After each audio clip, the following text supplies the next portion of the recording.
ayat Al-Quran ni relevan, boleh dipakai zaman dahulu, zaman sekarang dan zaman akan datang. Dan ayat Ahmad tu juga ditujukan pada Imam Ahmad Al-Hasan alaihissalam. Tepat. Kan? Lepas aku akan ada 12 imam dan 12 mahdi.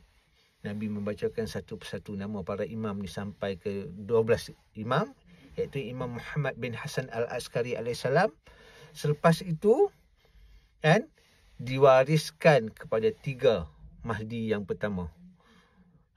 Abdullah, Ahmad dan Al-Mahdi. A'udzubillahi minasyaitonirrajim. Bismillahirrahmanirrahim. Allahumma salli ala Muhammad wa ali Muhammad al-a'immah wal mahdi wassalamu taslima. Assalamualaikum warahmatullahi wabarakatuh. Alhamdulillah, masih lagi bernafas, dipinjamkan kan sementara untuk kita menyampaikan sebuah kebenaran, saling berpesan-pesan. Ada beberapa orang sahabat-sahabat penonton yang mengatakan Imam Mahdi kan, ataupun lebih tepat lagi Abdullah Syekh Abu Al-Sadiq, Mahdi kedua kan, yang menuntut nama di dalam wasiat Rasulullah SAW adalah Mahdi palsu kan. Dan mereka berhujah bahawa sebelum ni banyak dah Imam Mahdi yang dah muncul. Akhirnya skamer, akhirnya tipu, kena tangkap, pukul, habis, berhenti semua kan. InsyaAllah untuk Al-Mahdi kali ni anda tidak pernah jumpa kan dalil-dalil, dan tengok persekitaran yang terjadi sekarang dalam dunia sekarang pun tuan-tuan tengok tanda-tanda kan. Satu, tidak akan dituntut kan nama-nama tersebut kecuali pemilik dia. Ini adalah jaminan Nabi Muhammad SAW kan, yang menegaskan bahawa barang siapa yang berpegang teguh kepada kitabullah wa itrah ahlul bait tidak akan pernah tersesat. Dan sekali lagi kita temui dalam tragedi, hadis tragedi hari Khamis, Nabi minta pena dan kertas untuk menuliskan sesuatu. Jika kalian berpegang teguh pada apa yang aku ingin tulis ni, kalian tidak akan pernah tersesat. Ini jaminan Nabi Muhammad SAW. Dan dalam Al-Quran juga Allah kan memberi jaminan barang siapa yang mengatasnamakan nama kami, kami akan rentap dengan tangan kanan kami orat leher. Macam mana? Surah Al-Haqqah, tak silap. Tapi ada dalil. Sebab itu ramai dah muncul. Imam Mahdi dah ramai orang mengaku. Daripada kan, kalau orang contoh macam orang tua saya umur 73 tahun, mungkin dia dah dengar berpuluh-puluh, malahan beratus-ratus Imam Mahdi dah muncul sejak dia lahir. Tapi adakah pernah anda mendengar Imam Mahdi yang datang yang mengatakan nama dia ada dalam wasiat Rasulullah? Anda pernah dengar ada orang nama Ahmad, Imam Mahdi yang nama Ahmad datang bagi tahu aku adalah Ahmad yang disebutkan dalam Al-Quran, aku adalah Ahmad yang disebutkan dalam wasiat Nabi?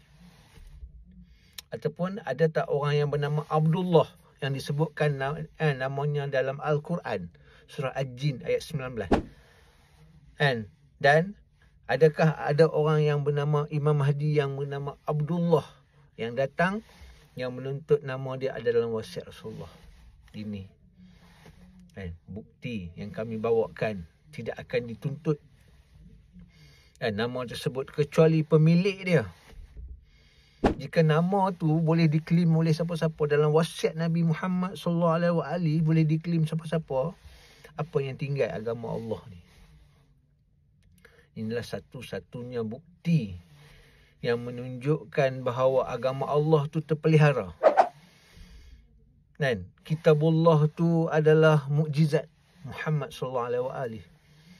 Dan anda tidak akan dipertanggungjawabkan jika anda tak jumpa. Kan?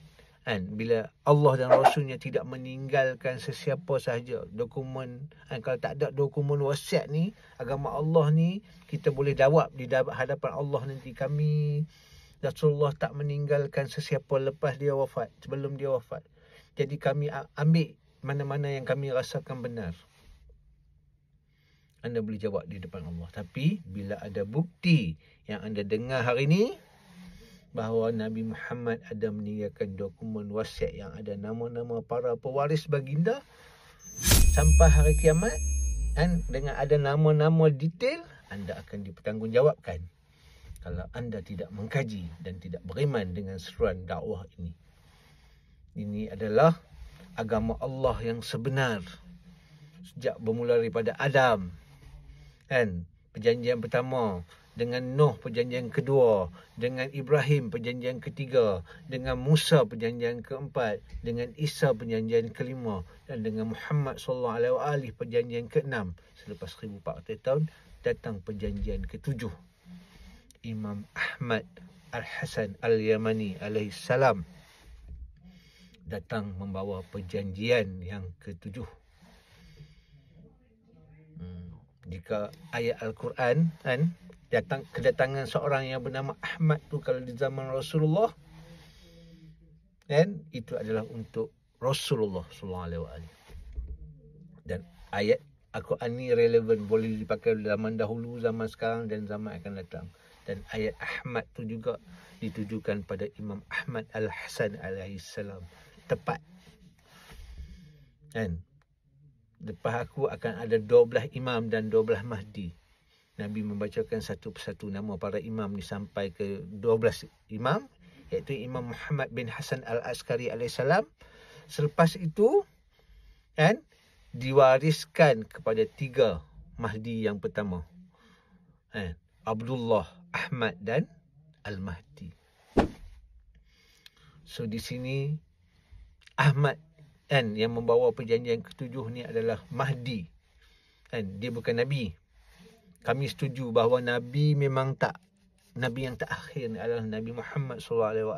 Tetapi tak semestinya kerajaan Allah tu dah habis dah jawatan dia. Selepas jawatan Nabi ada jawatan Imam. Dan selepas jawatan Imam, selepas 1400 tahun ada jawatan Mahdi. Sebab itu, kan, dipanggil Imam Mahdi, pemimpin para Mahdi.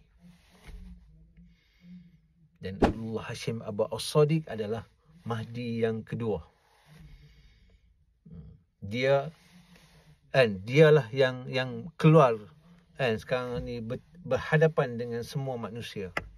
Dia menyeru semua manusia kembali berbai'ah kepada Imam zaman, Imam Mahdi, Imam Muhammad bin Hasan Al-Askari alaihissalam. Kan, dia adalah pintu kepada Imam Mahdi. So kita menyeru kepada semua yang mendengar seruan ini agar kembali kepada ketuhanan Allah. Kan, hanya Allah sahaja yang layak memilih pemimpin dia melalui wasiat Rasulullah SAW. InsyaAllah semoga mendapat pencerahan. Kan, yang mana-mana lagi kata Imam Mahdi palsu lah, apalah, semua orang boleh mengaku lah. Inilah dokumen. Hanya dokumen sahaja yang dapat mengesahkan siapa pewaris Nabi yang sebenar. Kalau setakat nak mengaku-ngaku, semua orang boleh mengaku. So, kita masih lagi kena tipu. Kalau anda masih jumpa Imam Mahdi yang tak ada dalam nama dalam wasiat Nabi, anda akan terus ditipu menunggu Muhammad bin Abdullah. Kan? So, ini adalah bukti yang nyata, yang jelas. Sebab tu kena belajar 3 kaedah untuk mengenal utusan Allah. 3 kaedah ni letak pada zaman Adam pun anda tahu ini adalah utusan Allah. Adam adalah utusan Allah berdasarkan 3 kaedah. So sila ambil perhatian. Dia bukan benda main-main. Jika anda benar-benar mahukan Allah dan Rasulnya, anda benar-benar beragama, anda benar-benar orang-orang yang baik, orang-orang yang ikhlas mahukan Tuhan, sila kaji seruan ini. Terima kasih. Assalamualaikum.